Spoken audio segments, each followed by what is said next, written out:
वह तीर्थराज अलौकिक अकथनीय है तथा तत्काल फल देने वाला है, उसका प्रभाव प्रत्यक्ष है। ब्रह्मा विष्णु शिव कवि और पंडितों की वाणी भी संत महिमा का वर्णन करने से सकचाती है।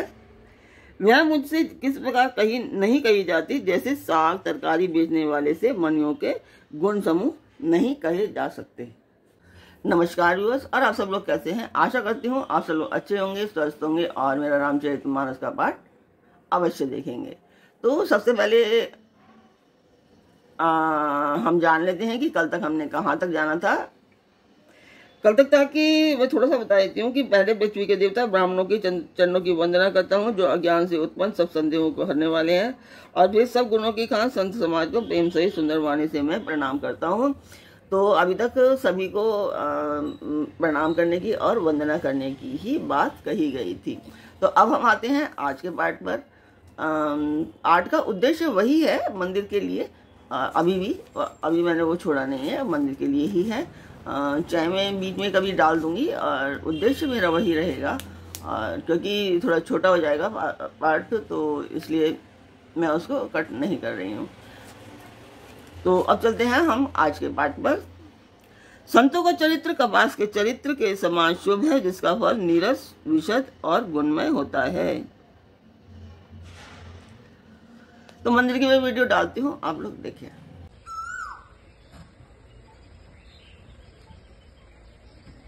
आपको मेरा पाठ कैसा लगता है अवश्य मुझे बताएं, और जो भी जैसा भी लगता है आप मुझे कमेंट बॉक्स में मुझे कमेंट अवश्य किया कीजिए। तो स्वागत करती हूँ मैं आप सभी का अपने इस कार्यक्रम रामचरितमानस के बालकांड पाठ में। अभी बालकांड पाठ हम दोबारा से शुरू कर रहे हैं। कपास की ढूंढी नीरस होती है, संत चरित्र में भी विषय शक्ति नहीं है, इससे वह भी नीरस है। कपास उज्ज्वल होता है, संत का हृदय भी अज्ञान और पाप रूपी अंधकार से रहित होता है, इसलिए वह विशद है और कपास में गुण होते हैं। इस प्रकार संत का चरित्र भी सद्गुणों का भंडार होता है, इसलिए वह गुण में है। जैसे कपास का धागा सुई के लिए छेद को अपना तन देकर ढक देता है, अथवा कपास जैसे लोड़े जाने काते जाने और बुने जाने का कष्ट सहकर भी वह वस्त्र के रूप में परिणत होकर दूसरों के गोपनीय स्थानों को ढक देता है, उसी प्रकार संत स्वयं दुख सहकर दूसरों के छिद्रों दोषों को ढकता है, जिसके कारण उसने जगत में वंदनीय यश प्राप्त किया है। संतों का समाज आनंद और कल्याण में है, जो जगत में चलता फिरता तीर्थराज है।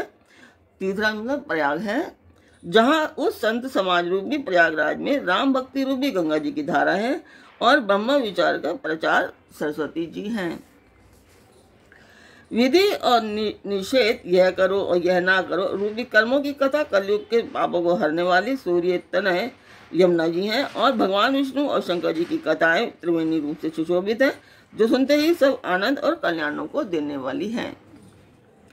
उस संत समाज रूपी प्रयाग में अपने धैर्य में जो अटल विश्वास है वह अक्षयवट है, और शुभ कर्म ही उस तीर्थराज का समाज है। वह संत समाज रूपी प्रयागराज सब देशों में सब समय सभी को सहज ही में प्राप्त हो जाता है, और आदर पूर्वक सेवन करने से कलेशों को नष्ट करने वाला है। वह तीर्थराज अलौकिक अकथनीय है तथा तत्काल फल देने वाला है, उसका प्रभाव प्रत्यक्ष है।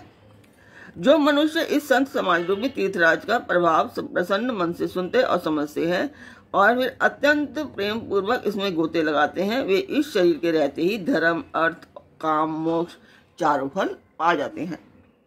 इस तीर्थराज में स्नान का फल तत्काल ऐसा देखने में आता है कि कौवे कोयल बन जाते हैं और बगुले हंस। यह सुनकर कोई आश्चर्य ना करे कि क्योंकि सत्संग की महिमा छिपी नहीं है। वाल्मीकि जी, नारद जी और अगस्त्य जी ने अपने अपने मुखों से अपनी होनी जीवन का वृतांत कही है। जल में रहने वाले, जमीन पर चलने वाले और आकाश में विचरने वाले नाना प्रकार के जड़ चेतन जितने जीव इस जगत में हैं, उनमें से जिसने जिस समय जहाँ कहीं भी जिस किसी भी यत्न से बुद्धि, कीर्ति, सद्गति, विभूति, ऐश्वर्य और भलाई पाई है, सो सब सत्संग का ही प्रभाव समझना चाहिए। वेदों में और लोक में इनकी प्राप्ति का दूसरा और कोई उपाय नहीं है। सत्संग के बिना विवेक नहीं होता, और श्री राम जी की कृपा के बिना वह सत्संग सहज में नहीं मिलता। सत्संगति आनंद और कल्याण की जड़ है। सत्संग की सिद्धि प्राप्ति का ही फल है और सब साधन तो फूल है। दुष्ट भी सत्संगति पाकर सुधर जाते हैं। जैसे पारस के स्पर्श से लोहा सुहावना हो जाता है, सुंदर सोना बन जाता है, किंतु देव योग से यदि कभी सज्जन कुसंगति में पड़ जाते हैं तो वे वहां भी सांप की मणि के समान अपने गुणों का ही अनुसरण करते हैं। अर्थात जिस प्रकार सांप का संसर्ग पाकर भी मणि उसके विष को ग्रहण नहीं करती तथा अपने सहज गुण प्रकाश को नहीं छोड़ती, उसी प्रकार साधु पुरुष दुष्टों के संग में रहकर भी दूसरों को प्रकाश ही देते हैं। दुष्टों का उन पर कोई प्रभाव नहीं पड़ता। ब्रह्मा विष्णु शिव कवि और पंडितों की वाणी भी संत महिमा का वर्णन करने में सकुचाती है। वह मुझसे किस प्रकार नहीं कही जाती जैसे साग तरकारी बेचने वालों से मणियों के गुण समूह नहीं कहे जा सकते।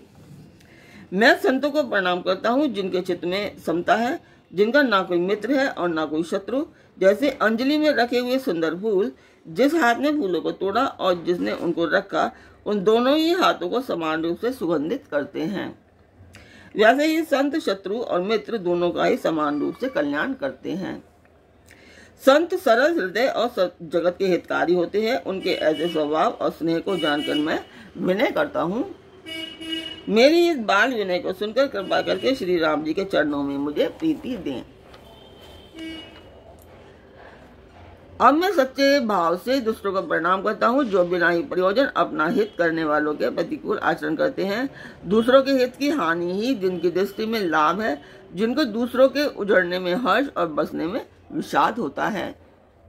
जो हरि और हर के यश रूपी पूर्णिमा के चंद्रमा के लिए राहु के समान है, अर्थात जहाँ कहीं भगवान विष्णु या शंकर के यश का वर्णन होता है उसी में वे बाधा डालते हैं और दूसरों की बुराई करने में सहस्त्र बाहुओं के समान वीर हैं, जो दूसरों के दोषों को हजार आंखों से देखते हैं और दूसरों के हित रूपी घी के लिए जिनका मन मक्खी के समान है, अर्थात जिस प्रकार मक्खी घी में गिरकर उसे खराब कर देती है और स्वयं भी मर जाती है, उसी प्रकार दुष्ट लोग दूसरों के बने बनाए काम को अपनी हानि करके भी बिगाड़ देते हैं। जो तेज में अग्नि और क्रोध में यमराज के समान है, पाप और अवगुण रूपी धन में कुबेर के समान धनी है, जिनकी बढ़ती सभी की हित का नाश करने के लिए केतु मतलब उछल तारे के समान है और जिनके कुंभकर्ण की तरह सोते रहने में ही भलाई है। जैसे ओले खेती का नाश करके अपने आप ही गल जाते हैं, वैसे ही वे दूसरों का काम बिगाड़ने के लिए अपना शरीर तक त्याग छोड़ देते हैं। मैं दुष्टों को शेष जी के समान समझकर प्रणाम करता हूँ जो पराये दोषों का हजार मुखों से बड़े रोष के साथ वर्णन करते हैं। तो आज का पाठ मैं यहीं पर पूर्ण करती हूँ। कल फिर मिलेंगे एक नए पाठ में, एक नई उमंग, एक नई तरंग के साथ। तब तक के लिए नमस्कार। चैनल सब्सक्राइब करना ना भूलें, सब्सक्राइब करें और शेयर अवश्य करें।